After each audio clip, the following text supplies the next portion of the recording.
Assalamualaikum warahmatullahi wabarakatuh. Alhamdulillahi rabbil alamin. Wassalatu wassalamu ala ashrafil anbiya'i wal mursalin, Sayyidina wa habibina wa syafi'ina wa maulana Muhammadin wa ala alihi wa sahbihi ajma'in. Qala rabbi shrah li sadri wa yassir li amri wahlul 'uqdatam min lisani yafqahu qawli, amma ba'd.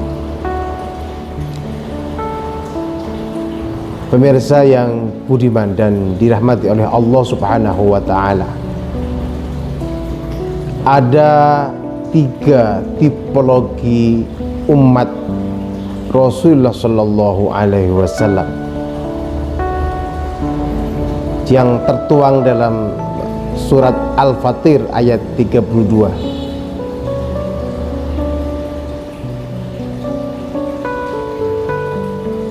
Summa awrasnal kitabal ladzina istafaina min ibadina faminhum zalimun li nafsihi wa minhum muqtasid wa minhum sabiqum bil khairati bi idznillah, dzalika huwal fadlul kabir. Pemirsa yang budiman dan dirahmati Allah, dalam surat Al-Fatir ini pada ayat 13 dijelaskan bahwa Allah telah mewariskan Al-Quran kepada umat yang terpilih. Dalam beberapa tafsir dijelaskan bahwa umat yang terpilihlah umat Rasulullah sallallahu alaihi wasallam, karena memang Al-Quran itu diturunkan oleh Allah hanya kepada umat Rasulullah sallallahu alaihi wasallam. Summa awrasnal kitabal ladzina istafaina min ibadina, kemudian kami wariskan Al-Quran kepada umat-umat yang terpilih. Cuman di situ dijelaskan kemudian faminhum zalimun li nafsihi, di antara mereka ada yang zalim kepada dirinya sendiri. Dari beberapa tafsir, yang dimaksud dengan zalim kepada dirinya sendiri yaitu kita sebagai umat Rasulullah sallallahu alaihi wasallam yang diberikan Al-Quran sebagai tuntunan hidup kita, tetapi kita lalai untuk menjalankan apa yang telah diperintahkan oleh Allah dalam Al-Quran itu. Contoh umpamanya, kita ini diwajibkan berpuasa pada bulan Ramadan karena berdasarkan ayat Al-Quran, ya ayyuhalladzina amanu kutiba alaikumus syiyamu kama kutiba alal ladzina min qablikum la'allakum tattaqun.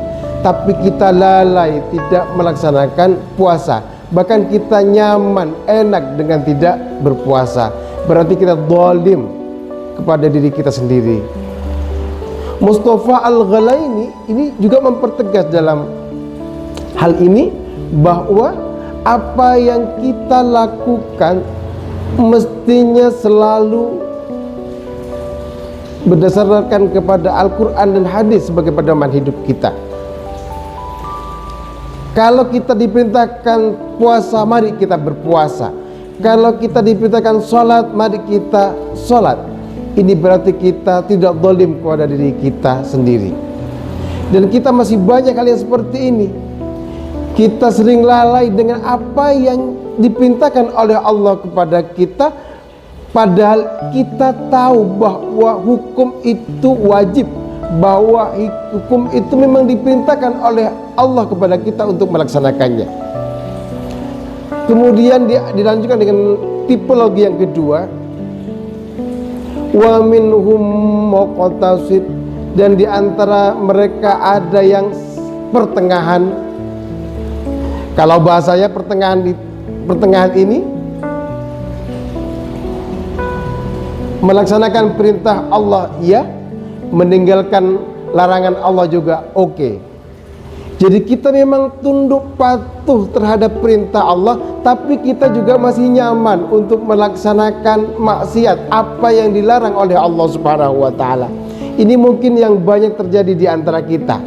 Ibadahnya rajin, sholatnya rajin, tapi maksiatnya masih rajin.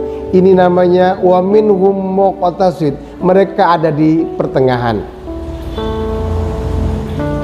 Kemudian tipologi yang ketiga, wa minhum sabiqum bil khairati biiznillah, dan di antara mereka ada yang mendahului untuk berbuat baik. Ini yang kemudian menjadi sesuatu yang harus kita sering memberi semangat kepada kita, bagaimana kita selalu ingin mendahului berbuat baik. Contohnya, tatkala kita dipanggil oleh Allah untuk berpuasa, kita berpuasa. Tatkala kita dipanggil oleh Allah untuk melaksanakan sholat 5 waktu, kita sholat 5 waktu dan tepat waktu. Kita masih banyak menemukan hal-hal yang seperti ini, dipanggil oleh Allah, hayya 'alas shalah, kita masih enak nyaman, rokokan, ngobrol, seakan-akan kita tidak pernah dipanggil oleh Allah. Berarti kita belum sabiqum bil khairati biiznillah, kita masih belum bisa mendahului untuk berbuat baik.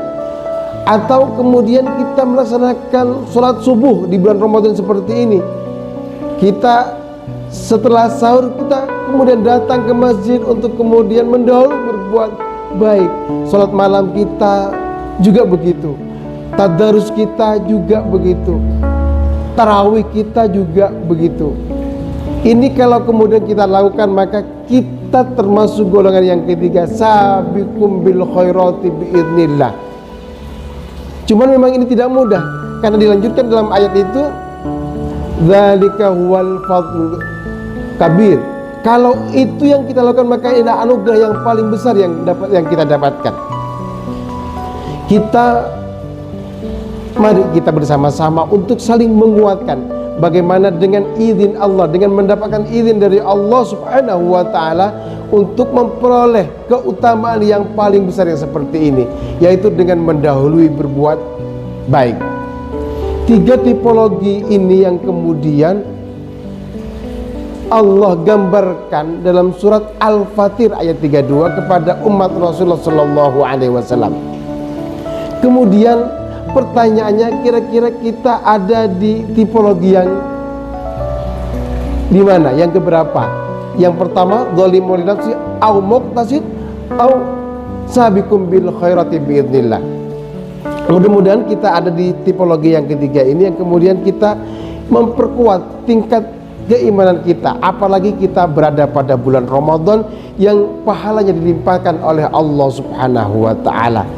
Maka dari itu, kalau itu yang kita lakukan, maka insya Allah kita akan menjadi hamba, tergolong hamba-hamba yang selalu akan mendapatkan ridha dari Allah Subhanahu wa taala, menjadi hamba-hamba yang ditunjukkan oleh Allah ke jalan yang benar, jalan yang lurus, jalan yang diridhai oleh Allah Subhanahu wa taala.